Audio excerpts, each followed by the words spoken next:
السلام على أشرف الأنبياء والمرسلين وعلى آله وصحبه أجمعين. سبحانك لا علم لنا إلا ما علمتنا إنك أنت العليم الحكيم. رب اشرح لي صدري ويسر لي أمري واحلل عقدة من لساني يفقهوا قولي. أما بعد.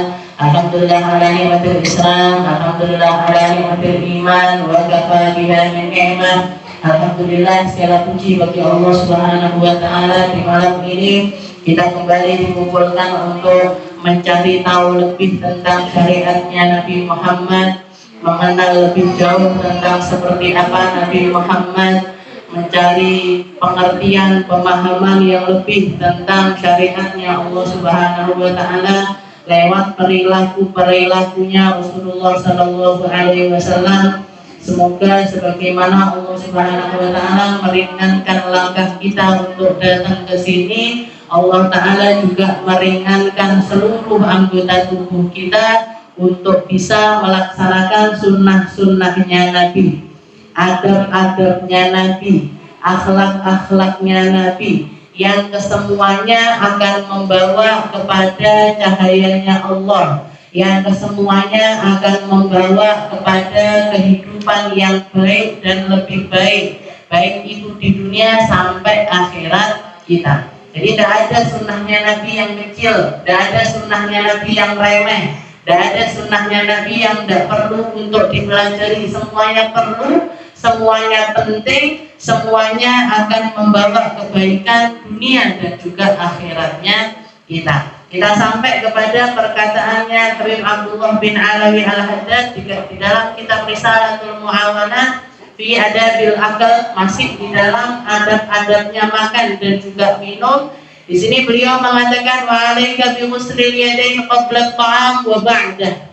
Dan hendaknya engkau, wahai para orang-orang yang mau berjalan di jalannya Allah, yang ingin berjalan di jalan yang lurus, yang ingin mengerti lebih, kenal lebih, dekat lebih kepada Allah Subhanahu wa taala, maka hendaknya engkau bi ghuslil yadayn qabla at-ta'am wa ba'dah, untuk mencuci kedua tanganmu setiap sebelum makan dan sesudah makan.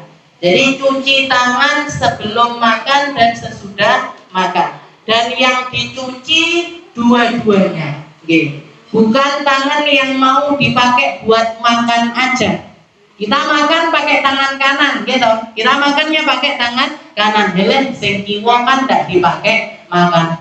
Cucinya gini doang. Air ngalir terus dicuci, yang mau dipakai makan saja. Enggak. Sunnahnya Nabi dua-duanya. Sunnahnya Rasulullah dua-duanya. Karena kadang-kadang ketika kita makan, kadang-kadang butuh bantuan tangan kiri. Gimana betul?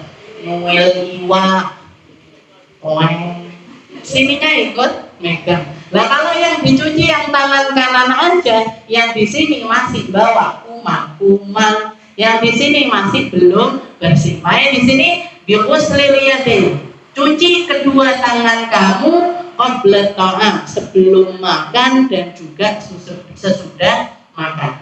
Dan di sini fungsinya bukan hanya tentang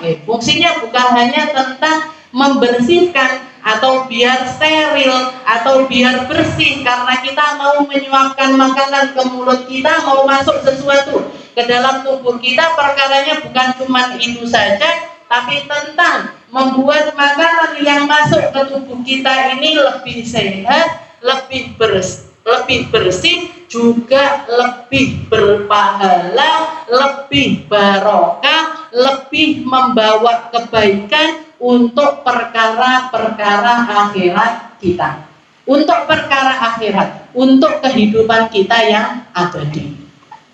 Wa fi tasghiril luqmah, setelah itu sunnah selanjutnya adalah tasghirul luqmah, mengecilkan suapan. Suapannya itu diperkecil. Ini sunnahnya Nabi. Makannya sedikit-sedikit, suapannya itu kecil-kecil, tidak besar sekaligus. Tidak terus dengan menggunakan suapan besar. Orang sekarang tidak lagi pakai sendok, yang digawe centong.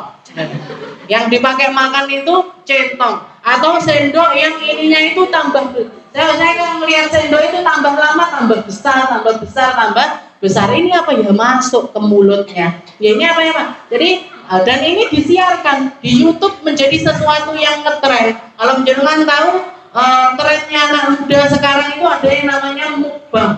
Mukbang ya.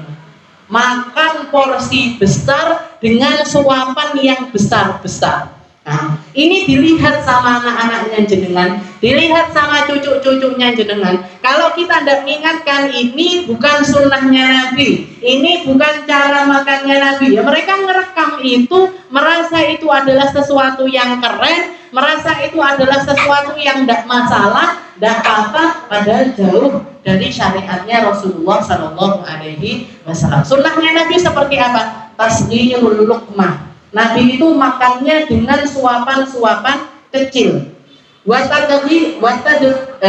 Tadqiful madhar. Bahkan sebelum dimakan, biasanya Rasulullah itu dihancurkan dulu atau dilumatkan dulu makanan yang mau dimakan. Jadi misalkan roti gitu nggih, tidak cuma disobek aja, tapi di ngeten sama Nabi. Napa? Kayak dipenyet-penyet gitu, dipenyet-penyet gitu, baru setelah itu dimakan. Dipenyet-penyet dimakan. Karena kebiasaannya Nabi makannya pakai roti. Kalau sekarang pun nasi pun gitu. Misalkan jenengan makan nasi suapan kecil, habis itu kayak dilumatkan sedikit, baru setelah itu dimakan. Baru setelah itu dimakan. Jadi untuk apa fungsinya? Untuk memudahkan pencernaan kita mencerna makanan tersebut. Jadi lebih gampang mencernanya karena dibantu sama tangan-tangan kita. Watadqiful madhar. Wala tamuddanna yadaka ila ta'am hatta tabtadi'a ma fi famik. Dan jangan kamu ngambil suapan baru sebelum yang ada di dalam mulut ini sudah masuk. Jadi kalau misalkan mulut ini masih penuh sama makanan, jangan keburu-buru ngambil lagi. Jadi akhirnya makan di atas makanan. Yang ini belum tertelan sudah dimasuki lagi. Yang ini belum ditelan sudah dimasuki lagi. Jangan seperti itu. Jadi ulurkan tangan kamu kepada makanan setelah makanan yang ada di mulut itu sudah masuk. Maki. Wa kul min nawahil qas'ah wa la ta'kul min wasabiha fa innal barakah tanzilu alaiki. Setelah itu Rasulullah mengajarkan kalau makan makanlah dari bagian pinggir-pinggirnya piring. Jangan langsung di tengahnya, tapi di pinggir-pinggir. Apalagi kalau kita makan bersama di qas'ah, atau kalau kita ngomongnya nampan, kalau misalkan ada acara, biasanya maulid atau acara-acara yang majelis-majelis yang umum dan lain sebagainya, kan seringkali yang dikeluarkan ini makanan talaman. Diomongi 1 talam 5 orang, 1 talam 4 orang, 1 talam 6 orang, dan lain sebagainya. Ini sebenarnya mengikuti sunnahnya Nabi yang sering kita katakan ta'amul itsnain kafiyul tsalatsa wa ta'amul tsalatsa kafiyul arba'ah. Makanannya porsi 2 orang itu cukup dimakan 3 orang. Porsinya 3 orang cukup dimakan 4 orang. Cukup sebenarnya. Nah, ini makan bersama itu mengajarkan seperti itu. Kalau misalkan yang mengeluarkan itu bilang 4, nah itu biasanya yang ditaruh di nampan itu porsinya 3 orang. Porsinya 3 orang dimakan 4 orang. Porsinya 4 orang dimakan 5 orang. Nah, makanya jenengan kalau hadir di tempat yang seperti itu, keluar makanan 3-3 atau 4-4 atau 5-5. Jangan terus 5-5. Dipangan apa tadi? Atau 5-5 dimakan 6-6 dimakan orang 5. Jangan malah dikelongi, jenengan tambahi orangnya. Kalau bisa ini porsinya 5 orang, wakeh niki dimakan 6 orang cukup, ajak 6 orang. 6-6 ajak 1 orang lagi, jangan malah dikelongi. Kalau dikelongi ini mesti sisa. Rata-rata biasanya malah uang pas saja loh, sering-sering sisa. Gitu. Pas saja dibuat pakai 4 orang.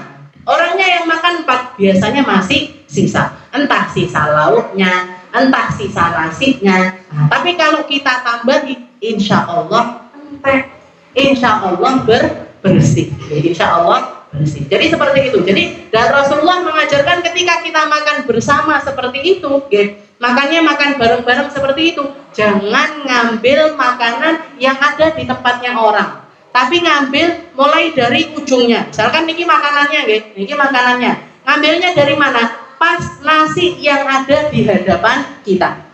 Terus habis itu dari pinggir dimakan, dari pinggir lagi dimakan, dari pinggir lagi dimakan. Nah ini ajarannya Nabi. Wala ta'kul min wasatiha, jangan makan langsung dari tengahnya.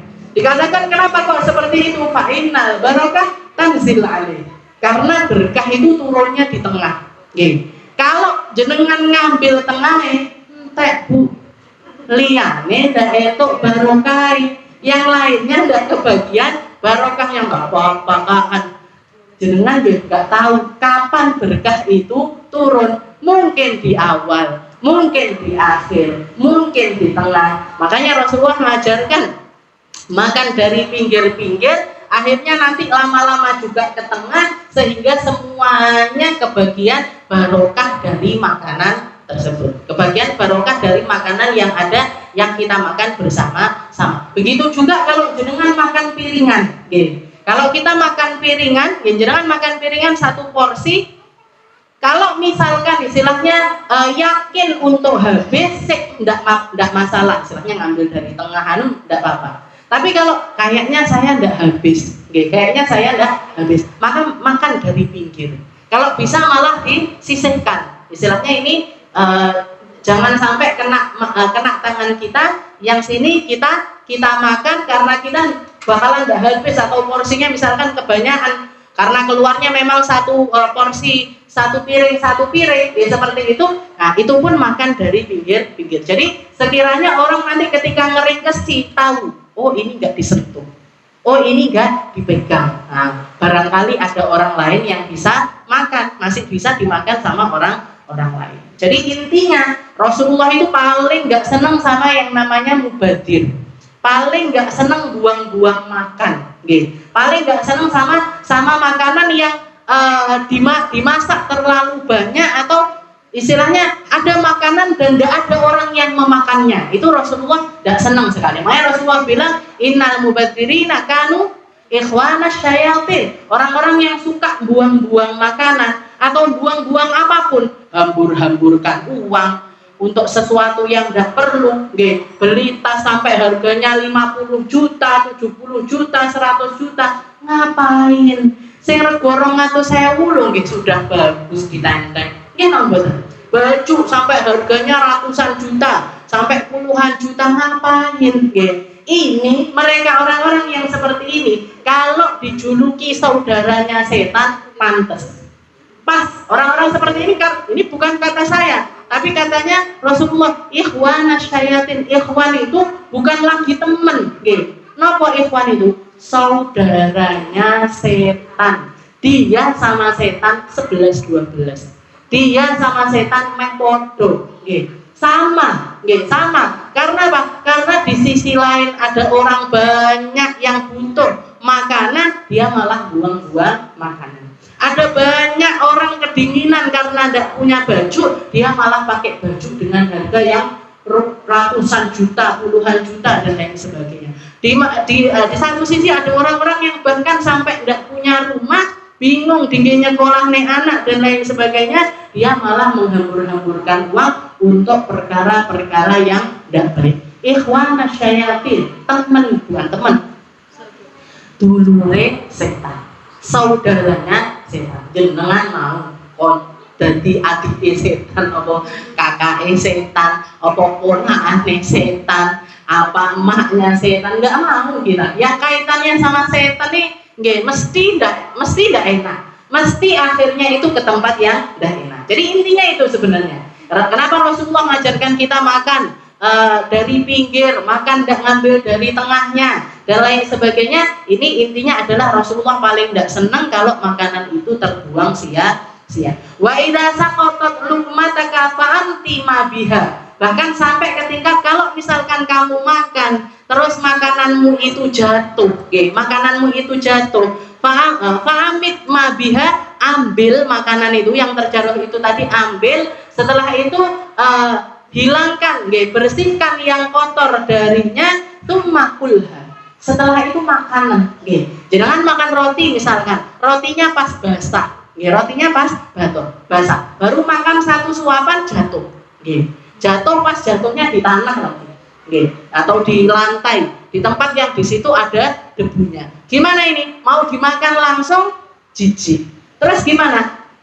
Jenengan cuil, dicuil, yang kotor itu tadi dicuil, dibuang pun sambil bilang bismillah, biar ada makhluk Allah Ta'ala yang lain yang memakannya, entah itu semut, entah itu lalat, entah itu yang lainnya dimakan sama hewan, yang sisanya ini makanan, yang nggak kena kotoran ini makan.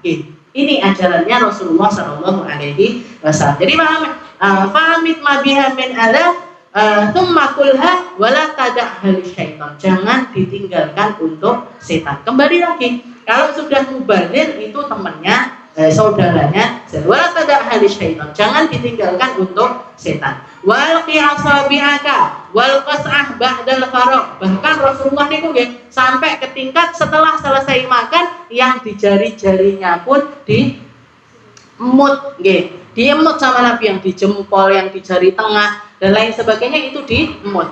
Bahkan kadang-kadang Rasulullah yang di piring pun diambil. Yang di piring itu diambil diginikan, sampai seperti itu cara Nabi memperlakukan makanan, karena tahu persis ini adalah nikmat dari Allah Subhanahu wa ta'ala. Wal qiyasa wal qas'ah ba'dal faraq wa kul bis sababah wal wusta wal ibham. Dan cara makannya Nabi itu pakai 3 jari. Sabah ibham, jempol, habis itu jari telunjuk sama jari tengah. Ini karena kebiasaannya Nabi makannya roti. Lek roti kan nyuilnya gini aja cukup. Pakai dicelup sesuatu, dicelup kadang-kadang pakai zait, pakai minyak, pakai minyak yang dibumboni dimakan. Kadang-kadang pakai khol, pakai cuka, dicelup-celup. Kadang-kadang pakai bumbu apa dan lain sebagainya, itu dicelup sama Nabi dimakan, dicelup dimakan. Kalau untuk minyak, Rasulullah sampai mengatakan kulu zaitun. Senangannya Nabi itu minyak zaitun. Makanlah minyak zaitun wadahin biha, dan pakaikanlah di badan kamu ketika lagi kering. Misalnya zaman Nabi tidak ada yang namanya hembody, tidak ada hembody dan lain sebagainya, tidak ada. Maka Rasulullah mengajarkan makanan minyak zaitun itu pakai lauk untuk makanan, dan pakailah untuk melumuri badan-badan kalian, fa'innahu yakhruj min syajaratin mubarakah. Karena dikatakan buah zaitun itu atau minyak zaitun itu keluar dari pohon yang penuh berkah. Keluar dari pohon yang penuh berkah. Wa ini tajta ilal isti'anah bil baqiyah fi nahwil arus wal arus. Tapi Habib Abdullah mengatakan kalau misalkan kamu butuh untuk pakai sampai 5 jari, seperti kita yang kebiasaannya makannya nasi, lah pakai 3 kan, wes lah cilik banget, merutuk pisan, apalagi kalau makannya nasi goreng, kak, mekel komanan 5 umponya, dan ten jenengan, yang lain sudah habis, sudah selesai, dan selesai kita. Maka katanya Habib Abdullah, kalau makannya semisal nasi atau sesuatu yang memang butuh dengan menggunakan jari tambahan, maka silahkan makan pakai 5 jari pun juga tidak apa-apa. Jadi permasalahannya di sini bukan tentang jarinya. Aku maunya kayak Nabi aja, pakai pakai 3 jari. Pas hajatan bisa, pas kondangan orang-orang sudah habis semuanya, dengan separuh ujian. Jadi kami kon 3 jari kayak Rasulullah. Ya kayak gitu juga. Jadi tetap kondisional, semisal nasi ataupun sesuatu yang lain, maka boleh pakai 5 jari. Fala ba'as, tidak ada dosa di situ. Wa idza akalta ma'a ghairika fakul mimma yali illa al-faqihah. Setelah itu beliau juga mengatakan kalau kamu sedang makan bersama-sama, bersama-sama sama orang lain, banyak orang di situ, fakul mimma yali, makanlah apa yang ada di hadapanmu. Makanlah apa yang ada di hadapanmu, jangan istilahnya ambilkan saya itu, ambilkan saya itu, ambilkan saya itu. Itu sesuatu yang tidak pantas untuk dilakukan. Illal fakihah, kecuali kalau yang pengen kita makan itu buah. Kalau buah tidak apa-apa. Saya pengen buah itu, saya pengen buah ini, di hadapan kita tidak ada buahnya. Misalkan pengen semangka, semangkanya pas di pojok sana, minta tolong semangkanya, tidak apa-apa. Kalau untuk buah-buahan ini sesuatu yang tidak apa-apa. Tapi kalau untuk yang lainnya, lauk-lauk yang lainnya, fakul mimma yali, makanlah apa yang ada di hadapan kita. Wala tukatsirin nadhar ilal hadirina fi hali aklihim. Dan kalau kita sedang makan, jangan memandangi orang-orang, istilahnya makanannya orang yang lain. Misalnya jenengan misalkan ngambil prasmanan, prasmanan, jenengan ngambil mie sama ayam goreng, misalkan satu, setelah itu dimakan. Habis itu jalan ini sambil gelap. Oh, saya kuwi anak orang ini, anak ini. Oh, mbak kuwi senengane kuwi dibayar. Jangan, jangan. Jadi dikatakan wala tukasir, jangan dilihatin atau jangan kita memperhatikan makanannya orang lain fi hal yaklim, apalagi ketika mereka makan. Apalagi ketika orangnya lagi makan. Mereka lagi makan gini, gitu loh. Akhirnya yang bawa makan teman melek kan jadi kikuk gitu. Nah, katanya Nabi jangan melihat pada makanan orang lain ketika mereka sedang makan. Wa tuhadits ma'hum bima yunasib. Dan ketika kita makan bersama-sama, jangan diem-dieman, jangan terus khusyuk makan. Khusyuk itu sholat, Bu. Pikiran khusyuk, sholat khusyuk. Tapi lek makan tidak perlu khusyuk, Ambil ayo semuanya dimulai bismillah, habis bismillah Allahumma sholli enggak mangan-mangan, Jadi ketika makan katanya ini adabnya Nabi Muhammad, tuhadits ma'hum bima yunasib. Makanlah sambil ngobrol obrolan yang sesuai dengan lawan bicara kita. Yang sesuai sama lawan bicara kita. Kita yang ada di hadapan kita anak-anak misalkan, anak-anak umur SMP atau anak umur SMA, kita tanyakan kepada mereka, piye sekolahnya, lagi ujian ya, lagi ini ya, nah, kayak gitu, sesuatu yang pantas untuk diobrolkan sama orang-orang yang ada di hadapan kita. Jangan sesama emak-emak, misalkan. Nah, ngobrolin makanannya aja, ngobrolin enak yuk ayam gorengnya ini kayak tepung apa ya, sasa apa roiko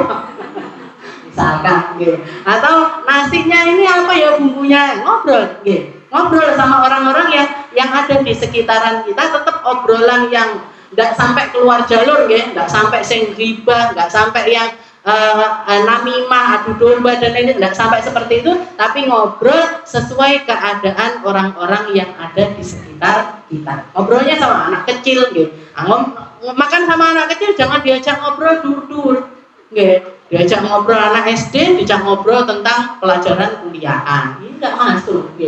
Tadi mainnya di mana, temenmu namanya siapa, kayak gitu-gitu, jadi sesuaikan dengan lawan bicara kita. Wala tatakalam buat ta'am fi famik, tapi juga jangan berbicara ketika pas mulut kita itu penuh sama makanan. Muntul-muntul lah orang kita ngomongnya.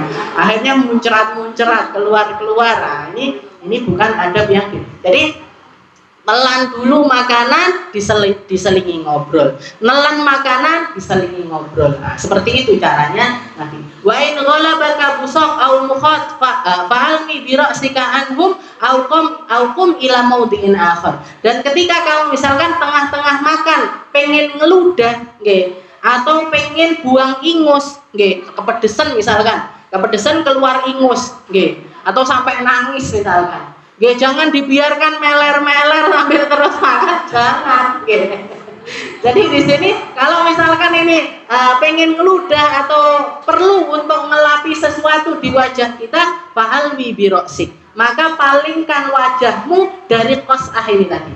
Palingkan wajah kita dari nampan ini tadi. Dan kita misalkan ada tisu di situ, yang ngambil tisu dibuang ingusnya, dibuang pengen meludah dan lain sebagainya. Atau kalau enggak gitu, berdiri dulu, berdiri ke kamar mandi. Setelah itu kita selesaikan apa yang harus kita wakum ila maudhi'in akhar. Jadi keluar dulu dari tempat tersebut.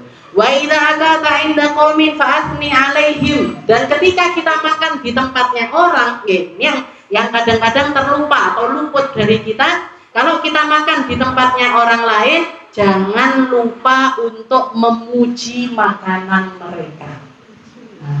Memuji makanan mereka. Niki mak jenengan gitu kan, mongkok senang luar biasa. Senang luar biasa. Saya jadi ingat haliahnya Abi. Haliahnya Abine itu kalau misalkan pas rutinan, kan biasanya datang rutinan malam Sabtu Kliwon itu, setelah selesai acara, selesai istilahnya acara baca-bacanya selesai, pengajiannya selesai, mesti berdiri beliau.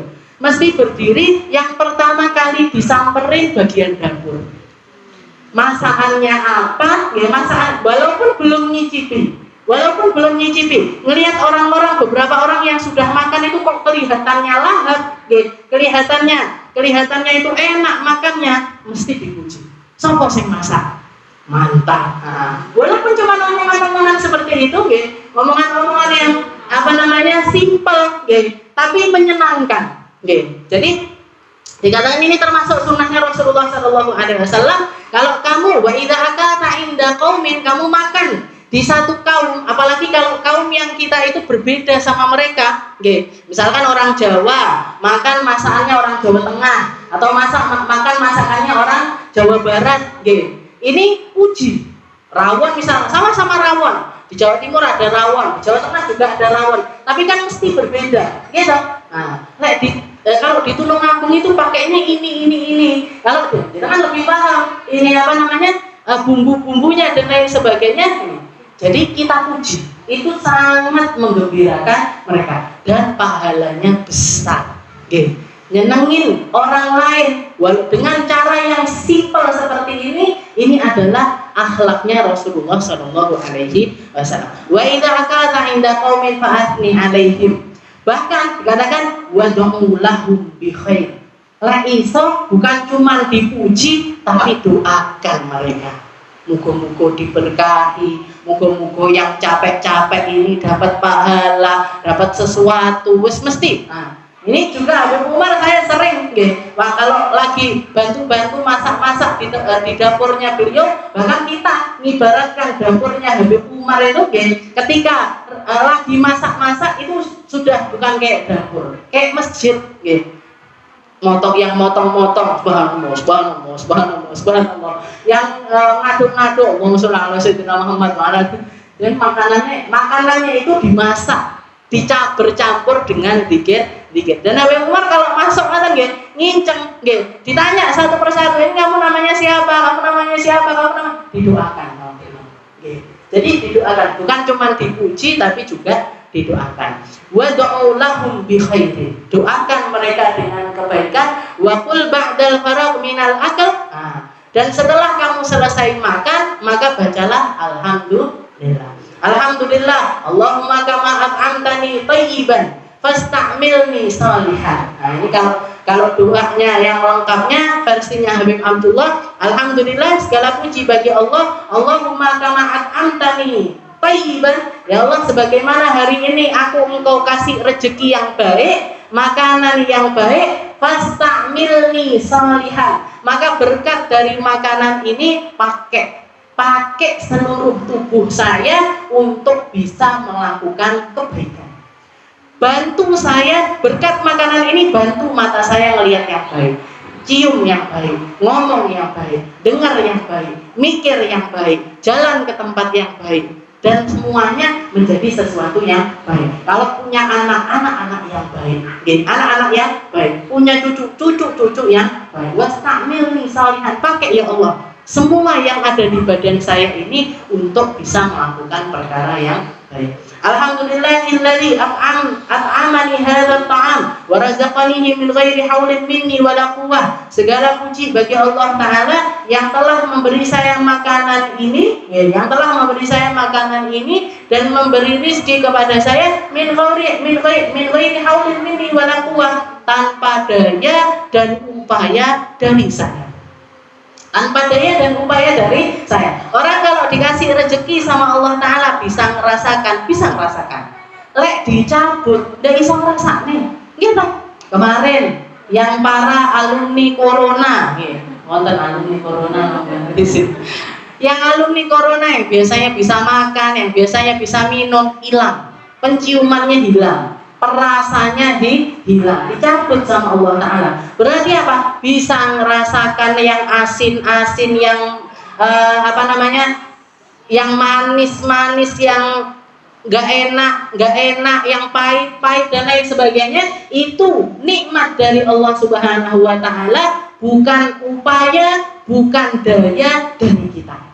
Bukan upaya dan juga bukan dari kita, tapi dari Allah Subhanahu wa Ta'ala. Maka ini sesuatu yang perlu disyukuri. Min ghairi haulin minni wala quwwah, tanpa daya dan upaya dari saya. Dan makanan itu masuk ke tempatnya. Minuman itu masuk ke tempatnya. Janjal masuknya ke tempat yang lain. Harusnya masuk ke tenggorokan, masuknya ke kerongkongan, masuknya ke tenggorokan. Nopo kuali, terserah lagi. Jalannya nasi sama jalannya napas ini kan jajang masuknya ke tempat yang salah. Kesalak ya, kalau bisa mengeluarkan lagi enggak, akhirnya masuk ke tempat yang salah. Wes itu bikin kerusakan macam-macam, bikin sakit macam-macam, bikin malfungsi di dalam tubuh kita itu terjadi dengan berarti dari mana? Min ghairi haulin minni wala quwwah, tanpa daya dan upaya dari kita, tapi dijalankan sama Allah Subhanahu wa Ta'ala. Masuk ke lambung, masuk ke usus besar, masuk ke usus 12 jari, masuk pas di tempatnya masing-masing, sampai akhirnya bisa kita keluarkan kotorannya. Ini semuanya tanpa daya dan upaya dari kita. Masalah di lambung aja sakit sudah. Masalah di usus besar aja sakit sudah kita. Gitu. Orang yang punya sakit lambung tidak boleh kena kopi, tidak boleh kena sayur, tidak boleh kena ini itu dan lain sebagainya. Kena sedikit langsung masalah semuanya. Tidak bisa kentut, tidak bisa minoi haulin minni wala quwwah. Faman qala dzalika ghufira lahu ma taqaddama min dzambi wa ma ta'akhkhar. Bayangkan, barang siapa yang setelah makan membaca doa semacam ini, baca doa ini, katanya kata Rasulullah SAW, ghufira lahu ma taqaddama min dzambi wa ma ta'akhkhar. Dosanya dia yang lalu dan yang akan datang diampuni sama Allah Subhanahu wa Ta'ala. Bukan karena doanya, bukan semata-mata karena doanya, tapi kesadaran kita yang tahu persis kita punya Tuhan Allah Ta'ala, kita punya perawat Allah Ta'ala yang ngerawat kita, yang ngasih kita nikmat, yang ngasih kita kesempatan, yang ngasih kita sadar bahwasanya semua ini adalah nikmat dari Allah Subhanahu wa Ta'ala. Itu yang mendatangkan pahala yang super besar. Ghufirallahu ma taqaddama min dzambi wa ma ta'akhkhar. Dosanya yang lalu dan yang akan datang semuanya diampuni sama Allah. Dan juga salah satu sunnahnya Nabi juga, jangan makan makanan yang terlalu panas. Jangan makan makanan yang terlalu panas. Katanya Nabi, kalau ada makanan baru matang, nggak langsung dimakan sama Nabi, tapi dibiarkan dulu. Nggak terus disebuli juga enggak, tapi dibiarkan dulu sampai agak mendingin. Sampai sekiranya ketika kita makan tidak menyakiti lidah kita. Katanya Nabi, sesungguhnya Allah Ta'ala itu tidak kasih kita makanan panas, istilahnya tidak ngasih kita makanan api, enggak. Nah, ini sesuatu yang akan menyakiti lisan kita. Jadi biarkan dulu sampai agak minum kopi misalkan, biarkan dulu sampai agak dingin. Sop sampai agak dingin, baru setelah itu dimakan. Wala tatakallaful idam likulli ta'am, dan jangan memaksakan lauk setiap kali makan. Pagi lodeh terong. Malam harus ganti. Besok lagi ganti lagi.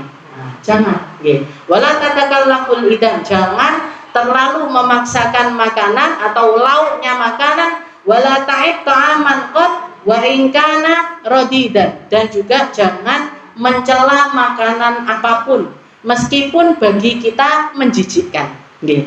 Meskipun bagi kita itu sesuatu yang menjijikkan, jangan sampai kita mencela, nggih. Jangan dilokne, jangan istilahnya nggih, jangan dilokne, jangan dihina. Karena itu pertama juga menyakiti orang yang memasaknya, dan juga yang kedua karena selera setiap orang itu berbeda-beda. Kayak saya dulu waktu di Hadramut, orang-orang Timur Tengah sampai Eropa sana suka makan acarnya itu lemon, jeruk, kecutnya luar biasa.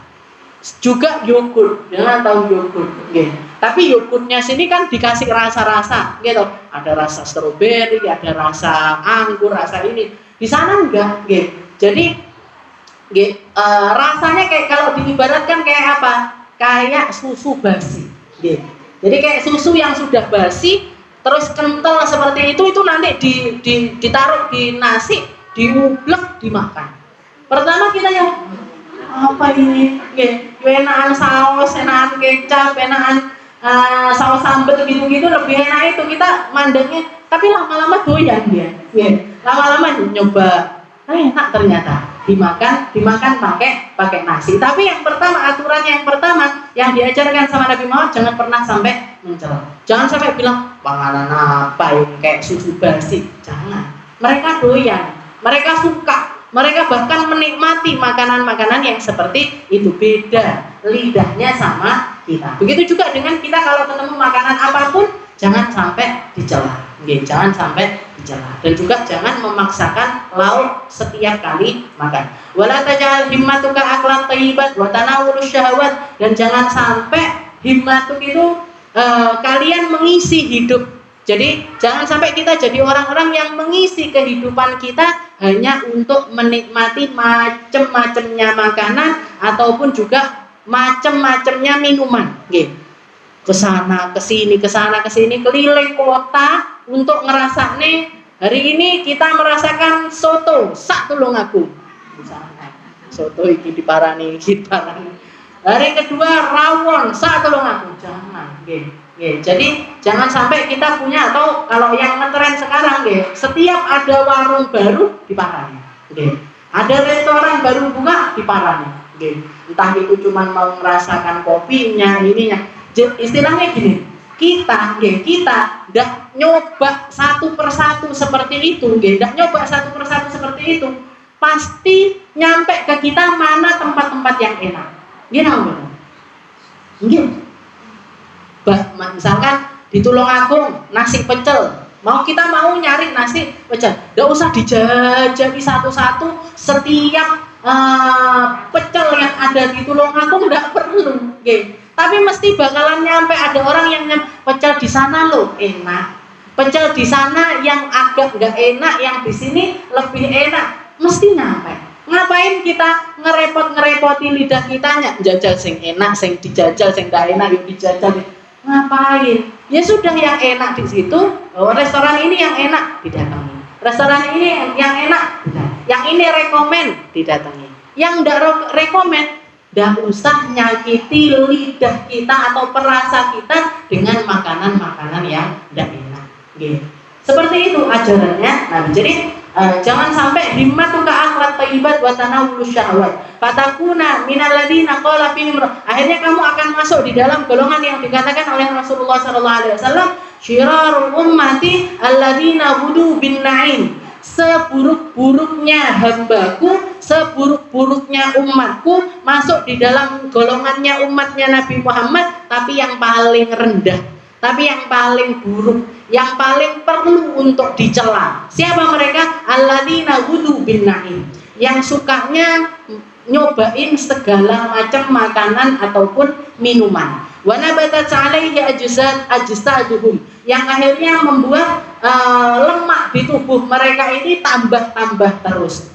Wa inna ma himmatuhum alwanut ta'am, dan yang jadi himmahnya mereka, jadi semangatnya mereka adalah macam-macamnya makanan, wa alwanut thiyab, dan juga macam-macamnya pakaian, wa yatashaddaquna fil kalam, sehingga mereka akan ini akan menjadi sesuatu yang istilahnya rusak semuanya, rusak semua ibadahnya mereka, rusak waktunya mereka, rusak omongannya mereka, rusak pikirannya mereka, karena mereka hanya memikirkan dan juga istilahnya seputar sesuatu yang seperti itu, sesuatu yang tidak bermanfaat, yang menjadi yang mengisi kehidupan mereka, mau itu omongannya, mau itu waktunya, mau itu kehidupannya, dari satu semuanya akhirnya rusak, ibadahnya rusak, sholatnya rusak, kehidupannya tidak berarti sama sekali, hanya memikirkan masalah makanan, masalah pakaian, masalah aksesoris, masalah menghias rumah dan lain sebagainya. Hilang banyak sekali kebaikan dari kehidupan mereka. Waqala Ali karramallahu wajhah, kalau Sayyidina Ali pernah mengatakan, man kanat himmatuhu ma yadkhul batnah kanat qimatuhu ma yakhruj minha. Barang siapa yang himmahnya atau semangat hidupnya itu tentang apa yang masuk ke dalam perut mereka, tentang makanan dan minuman, kanat qimatuhu, maka harga diri dari orang tersebut seharga apa yang keluar dari mereka. Ada yang keluar api, makanannya harganya 100, satu porsinya 100.000, daging, steak dan lain sebagainya. Keluarnya sama yang makan jangan lodeh, podo baunya ya sama, modelnya ya sama, tidak ada bedanya sama sekali. Jadi kita makan apapun, mau itu sate, mau itu lodeh, mau itu rawon dan lain sebagainya, keluarnya sama-sama menjijikkan, sama-sama bau, sama-sama tidak enak, sama-sama tidak bisa dikoleksi. Ada yang koleksi gitu, ada. Katanya Sayyidina Ali seperti itu. Jadi barang siapa yang himmahnya itu, pikirannya itu melulu tentang makanan, datang ke Jogja, Jogja itu ininya ini, makanannya ini, misalkan. Pergi ke sini, makanannya ini, pergi ke sini, makanannya. Kalau misalkan kita memang pas perlu makan, setelah itu mampir, monggo. Tapi kalau misalkan yang harusnya makan sehari kita cukup 2 kali aja cukup, akhirnya jadi 5 kali. Makanya nyobain semua tempat yang ada di daerah tersebut. Maka harga orang ini seharga apa yang keluar dari mereka. Tidak ada harganya sama sekali. Wajtahid Allah tudkhil batnaka illa halalan, dan selalulah berusaha untuk jangan sampai masuk ke dalam perut kita itu kecuali perkara yang halal. Fa inna man akala halal 40 yawman istanara qalbah. Katanya Habib Abdullah, barang siapa yang makanannya selama 40 hari berturut-turut itu makanan yang halal, makanan yang dicari dari cara yang halal dan murni, dimasak juga masakannya itu masakan yang halal. Katanya Habib Abdullah, barang siapa yang makannya 40 hari makan halal, istanara qalbah, maka hatinya orang ini akan bersinar. Jadi hatinya dia akan menjadi hati yang bersinar. Kalau sudah bersinar, padam, hatinya padam, ini akan menerangi orang-orang yang ada di sekitarnya, nerangin keluarganya, nerangin anak-anaknya, nerangin kumpulannya, nerangin, ngasih pengaruh baik kepada orang-orang yang ada di sekitarnya. Makan makanan yang halal selama 40 hari. Istana qalbah wajarat min buya nabi al-hikmah, dan yang akan keluar dari lisannya juga adalah perkataan-perkataan yang penuh dengan hikmah. Wa akramahullahu ta'ala bizuhdi fid dunya, dan Allah Ta'ala akan menganugerahkan kepada hamba tersebut yang namanya sifat zuhud. Zuhud tentang perkara-perkara dunia. Zuhud itu apa? Ngambil dari dunia sekedar yang dia butuhkan. Ngambil dari dunia sekedar yang dia butuhkan. Makan sekedar butuh, berpakaian sekedar butuh, berkendaraan sekedar butuh, punya rumah sekedar hidup. Sekedarnya ngambil dari dunia itu dia akan dapat sifat yang namanya zuhud atau ridho dengan apa yang dia dapatkan dan ngambilnya sesuai dengan yang dia butuhkan, yang dibutuhkan oleh orang tersebut. Jadi misalkan rezekinya orang kan beda-beda. Ada orang yang sehari penghasilannya 20.000, ada yang 30.000, ada yang 100.000. Nah, orang-orang yang punya sifat zuhud ini, orang yang bersifat dengan sifat zuhud ini, berapapun rezekinya akan dia ambil sekedar yang dia butuhkan. Dan ada bedanya antara kehidupan dia ketika rezekine 20.000 karo 100.000. Sehari-hari ini makannya ketika penghasilannya 20.000, sarapannya pecel, penghasilannya 1 juta, tambah pecel. Apa enggak boleh Kak berarti? Jenanya naikkan level, boleh. Silahkan, boleh, silahkan. Tapi ketika orang dapat anugerah yang namanya sifat zuhud, dia tahu persis makanan ini, yang dimaksud dari makanan ini ngambil kekuatan untuk tubuh dipakai untuk ibadah kepada Allah Subhanahu wa Ta'ala. Ngambil minuman untuk dipakai biar badan ini tidak kehausan, sehingga zikir tenang, ibadah tenang, ngajar tenang, ngajar tenang, semuanya yang dicari adalah ketenangan dari kehidupan tersebut. Bukan tentang makanannya, bukan tentang lauknya dan lain. Akramahullah taala bisuhdi fid dunya wasofat sariratuhu, dan orang tersebut akan dikaruniai jiwa yang suci, bersih, gak gampang suudon, gak gampang nyelatu, gak gampang hasud, gak gampang sombong dan lain sebagainya. Allah Ta'ala yang akan membersihkan sariratuhu, jiwa orang tersebut. Wa hasunat muamalatuhu ma'a rabbih, dan muamalahnya sama Allah Ta'ala ini bertambah baik. Tambah baik sedekahnya, tambah baik sholatnya, tambah baik ibadahnya, tambah baik wudunya, tambah baik ilmunya dan lain sebagainya, karena berkat dari makanan yang halal.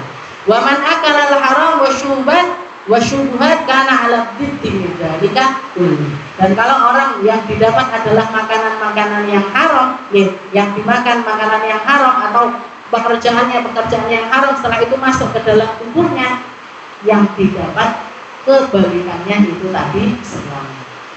Tidak dapat zuhudnya, tidak bersih hatinya, tidak gampang untuk ibadah, tidak gampang sedekah, tidak gampang melakukan kebaikan, tidak mikir yang baik, tidak mendengar yang baik, tidak ngomong yang baik. Ini pertanda kalau yang masuk ke dalam tubuhnya ini adalah perkara-perkara yang haram. Semoga Allah Ta'ala bersihkan kita semua dari perkara-perkara yang haram, dan Allah Ta'ala gampangkan kita cukupkan kita dengan perkara yang haram.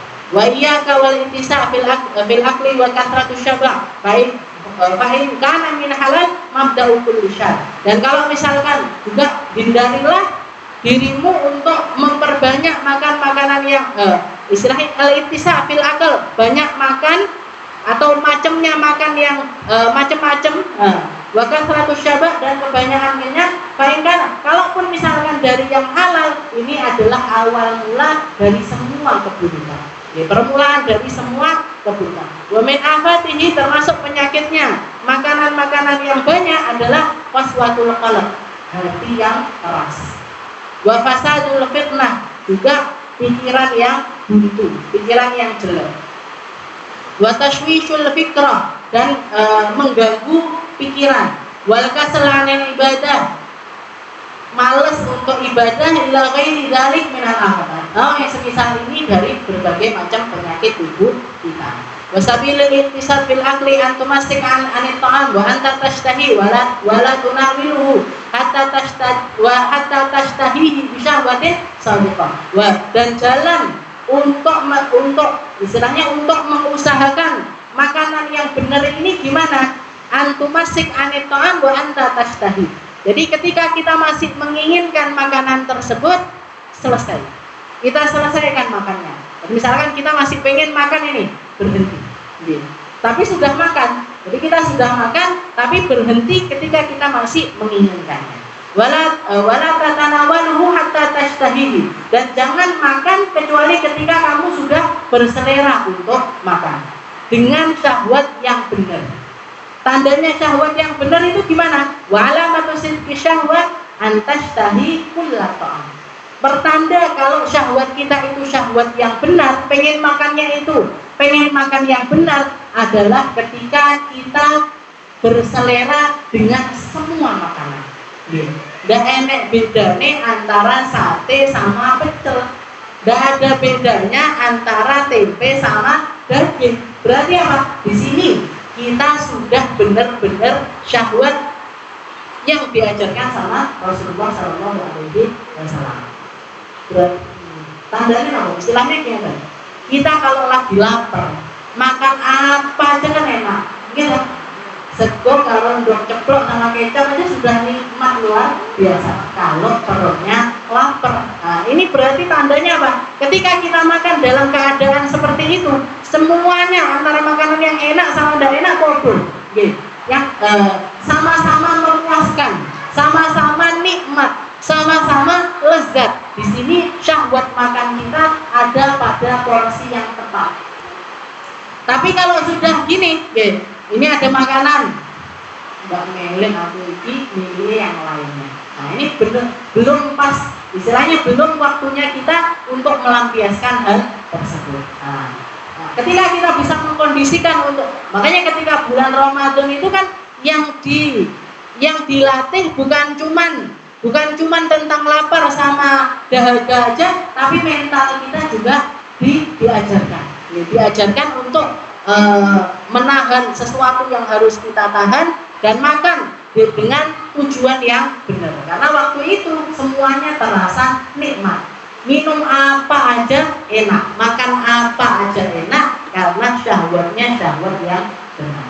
Wa ila syarital ma famasum wala ta'abduhu washrab fi thalathati anfas. Dan ketika kamu minum ketika kamu minum, diamkan dulu di dalam mulut kamu, baru setelah itu ditelan. Washrab fi thalathati anfas, dan minumlah dengan 3 kali nafas. Jadi minum berhenti, minum lagi berhenti, minum lagi berhenti. Wala tatanafas fil ina, dan jangan bernapas di dalam tempat minum. Wala tashrab min lusmat min tulamati, dan jangan minum dari tekonya. Mungkin teko dikokok gini, jangan. Tapi ditaruh di tempat lain, di gelas, baru setelah itu kita minum. Wala tashrab wa anta qa'im, jangan minum sambil berdiri kecuali di tempat-tempat tertentu. Kayak ketika minum air Zam-Zam, karena Rasulullah juga ditemukan minum Zam-Zam dalam keadaan berdiri. Sayyidina Abu Bakar juga, Sayyidina Umar juga, Sayyidina Ali juga pernah minum dalam keadaan berdiri. Maksudnya gimana? Ketika kita melihat ada orang yang minum dalam keadaan berdiri, jangan terus langsung tidak beradab ini, tidak berakhlak ini, dan lain sebagainya, jangan. Karena bahkan Rasulullah dan para sahabat itu beberapa kali ditemukan minum dalam keadaan berdiri, terutama ketika mereka minumnya adalah air Zam-Zam. Air Zam-Zam itu sunahnya berdiri sambil ngadep ke arah kiblat. Sambil ngadep ke arah kiblat, sambil minta apapun yang kita inginkan sebelum kita minum Zam-Zam. Karena Rasulullah mengatakan ma'u Zam-Zam lima syurbalah, air Zam-Zam itu akan mengabulkan sesuai apa yang kita niatkan ketika kita minum. Ya Allah, kasih rezeki yang halal barokah, ya Allah, mudahkan, pintarkan anak cucu saya, dan lain sebagainya. Minum sambil ngadep ke arah kiblat dalam keadaan berdiri, minum dengan 3 kali tegukan. Ini sunnahnya Rasulullah SAW. Jadi bukan berarti orang yang minumnya berdiri itu mesti sesat, bukan ya. Jadi bukan berakhlak dan lain sebagainya, tapi paling baiknya duduk, tapi di beberapa kesempatan pun ada kalanya sunnah untuk berdiri. Wala tashrab anta qa'im, wala min famis saqa, juga jangan minum langsung dari lehernya teko. Fa'ilam tajid ina fashrab ala yadika wa qum ba'da syurbi Kalaupun misalkan tidak nemukan teko, tidak nemukan gelas yang dipakai untuk minum dari teko, maka minumlah dari tangan. Jadi ini tekonya dari tangan, kita minum di tangan seperti ini. Atau ngambilnya pakai tangan kiri, setelah itu kita minum pakai kayak misalkan minum-minum di tempat-tempat umum. Di Indonesia mungkin jarang ya. Kalau di luar negeri ini kadang-kadang ada di taman-tamannya itu ada tempat untuk minum. Nah, ini kan tidak ada gelasnya rata-rata. Di mana? Nah, kita ambil pakai tangan, minum pakai tangan. Ambil lagi pakai tangan seperti ini. Dan bacalah setelah minum, bacalah alhamdulillahilladzi ja'alahu habban qurrata bi rahmatihi wa lam yaj'alhu mirhan ujajan bidunubina. Ya Allah, segala puji bagi Allah Ta'ala yang telah menjadikan air ini dalam keadaan tawar, segar untuk diminum berkat rahmat dari Allah Subhanahu wa Ta'ala. Walam yaj'alhu milhan ujaja bidunubina. Dan Allah Ta'ala tidak menjadikannya pahit, getir gara-gara dosa kami. Kalau misalkan Allah Ta'ala pengen adil, sing ahli maksiat tidak bakal dapat kesegaran dari minumannya kan ya. Iya tak? Nah, jadi kebuka semua aib, kebuka semua kesalahan, kebuka semua dosa. Oh, aku kok hari ini minumnya tidak bisa terasa, tidak bisa terasa seger, tidak bisa terasa enak. Nah, ini maka Allah Ta'ala meratakannya untuk menutupi aib hamba. Wa idza taita halaka faqul bismillah. Wallahu ma'ana bis. Ini tadi adalah adabnya makan, adabnya minum yang disampaikan oleh Al-Habib Abdullah bin Alamin